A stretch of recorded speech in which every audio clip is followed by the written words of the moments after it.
नमस्कार। मैं संस्कृत की कक्षा में आपका स्वागत करता हूं। हम संस्कृतम नाम से एक कक्षावली आरंभ कर रहे हैं जिसमें निरंतर हम पाठ सीखते रहेंगे। आज हमारा पहला पाठ है और आज हम वर्णमाला सीखेंगे। संस्कृत एक बहुत ही सरल भाषा है, यद्यपि इसे कठिन भाषा माना जाता है, लेकिन वास्तव में ऐसा नहीं है। सभी लोग संस्कृत सीख सकते हैं और सही विधि से सीखा जाए तो संस्कृत जो व्याकरण है बहुत सरल रहती है। तो हम वर्णमाला सीखेंगे। विद्यार्थियों के लिए तो लाभकारी है ही, इसके अलावा वो लोग भी जो अब विद्यार्थी नहीं हैं लेकिन संस्कृत सीखना चाहते हैं, उनके लिए भी ये कोर्स बहुत ही उपयोगी रहेगा। तो बिना देर किए हम शुरू करते हैं। तो वर्णमाला होती क्या है? वर्णमाला किसी भाषा के वर्णों का समूह होता है। किसी भाषा में जितने भी वर्णों का प्रयोग किया जाता है उनके समूह को, उनके व्यवस्थित समूह को हम वर्णमाला कहते हैं। व्यवस्थित इसलिए क्योंकि व्यवस्था में लगाने से, एक ऑर्डर में लगा देने से उनको याद रखना सरल रहता है। वर्ण दो प्रकार के होते हैं, स्वर और व्यंजन। स्वर क्या होते हैं? स्वतंत्र ध्वनि होती है, अपने आप में वो पूर्ण ध्वनि होती है, उसका उच्चारण करने के लिए किसी अन्य ध्वनि का सहारा लेने की जरूरत नहीं होती है। जैसे ए, ई, ए, ये स्वतंत्र ध्वनियां हैं। लेकिन व्यंजन, स्वर की सहायता से बोली जाने वाली ध्वनि व्यंजन कहलाती है। जैसे क में क और ए जुड़े हुए हैं, क। इसी प्रकार ख, प, ल, म, स, है इत्यादि। तो संस्कृत में स्वरों की संख्या जो है 13 रहती है और व्यंजन 33 होते हैं। अंग्रेजी में हम स्वर को वोवल कहते हैं और व्यंजन को कॉन्सोनेंट कहते हैं। तो हम स्वर को सीखना आरंभ करेंगे। 13 स्वर मैंने बताए, उन्हें इसी क्रम में याद करना चाहिए, लिखने का भी अभ्यास करना चाहिए और सही उच्चारण के साथ इनको बोलना जरूरी है। क्योंकि स्वरों को सही अभ्यास के द्वारा जब हम बोलेंगे तो इनकी मात्राएं जब हम लगाएंगे व्यंजनों के साथ तो वहां भी इसका लाभ दिखाई देता है। ए, आ, ई, उ, री, ली, ए, ऐ, ओ, औ, अ, आ, ई, उ, री, ली, ए, ऐ, ओ, औ। ये जो री और ली, जो बड़ी री जिसको हम बोलते हैं, और ली, इनका विशेष प्रयोग संस्कृत में ही होता है। हिंदी, मराठी इत्यादि भाषाओं में इसका प्रयोग कम देखने को मिलता है।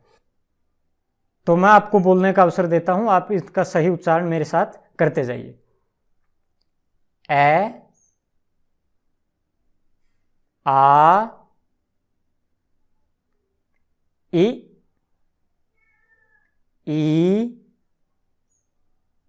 उ, री, ली, ए, ऐ, ओ, औ। बहुत बढ़िया। तो अब हम कॉन्सोनेंट्स को देखेंगे, व्यंजन को देखेंगे। क, ख,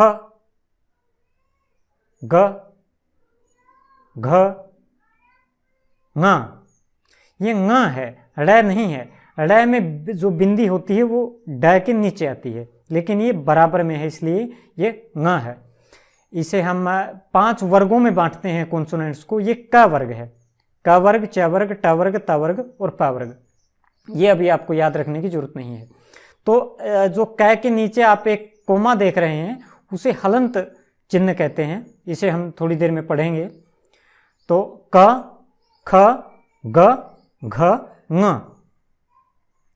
च छ ज झ ञ, ट ठ ड ढ ण, त थ द ध न, प फ ब भ म, य र ल व, श शेर वाला श, ष षटकोण वाला श, जिसका उच्चारण हम मूर्धा से करते हैं इसलिए इसको मूर्धन्य षकार कहते हैं, और श दांतों से उसका उच्चारण होता है। ह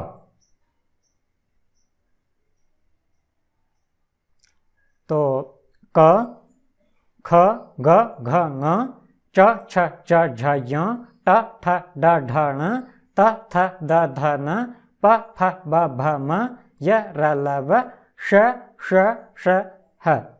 इन्हें इसी क्रम में याद करना चाहिए।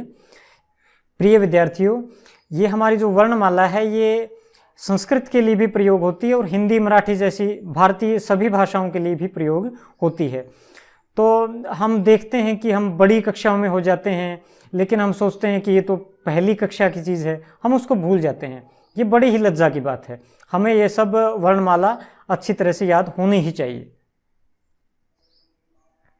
तो जब व्यंजन बिना स्वर के होता है तो इसे हलंत कहते हैं। हलंत, जो मैंने थोड़ी देर पहले बात की थी, कोमे वाला व्यंजन, क ट क्ष, इसका मतलब है कि इनके साथ कोई स्वर नहीं है, ये बिना स्वर के हैं, आधी मात्रा के हैं, इसे हम हलंत कहते हैं। स्वर जुड़ने पर यह अजंत कहलाता है। जब स्वर जुड़ जाता है इनके साथ, यानी कोई भी मात्रा लग जाती है, तो ये अजंत कहलाते हैं। जैसे क में जब ए जुड़ गया तो कै हो गया, क ए कै, ट उ टू, क्ष ई क्षी। इस तरह से हम एक बार फिर से व्यंजनों को देखेंगे अभ्यास के लिए। क, मेरे साथ बोलिए, ख, ग घ ङ, च छ ज झ य, ट ठ ड ढ ण, त थ द ध न, प फ ब भ म, य र ल व, श श स ह। इन्हें अच्छी तरह से याद कर लीजिए और इनके उच्चारण को भी बहुत अच्छे से आप कंठस्थ कर लीजिए, इन पर अच्छे से अधिकार कर लीजिए, तभी संस्कृत में हम आगे बढ़ सकते हैं। तो प्रिय विद्यार्थियों, ये हमने वर्णमाला सीखी। आगे की वीडियो में हम व्यंजनों के साथ स्वरों की जो मात्राएं होती हैं वो मात्राएं लगाना सीखेंगे। तो आशा है कि आपको वीडियो बहुत अच्छा लगा होगा और आप मेरे साथ बने रहिए, संस्कृत सीखते रहिए। मैं वादा करता हूँ संस्कृत बहुत ही सरल भाषा है और आप इसको बड़ी आसानी से सीख जाएंगे। जय भारत, जय भारती।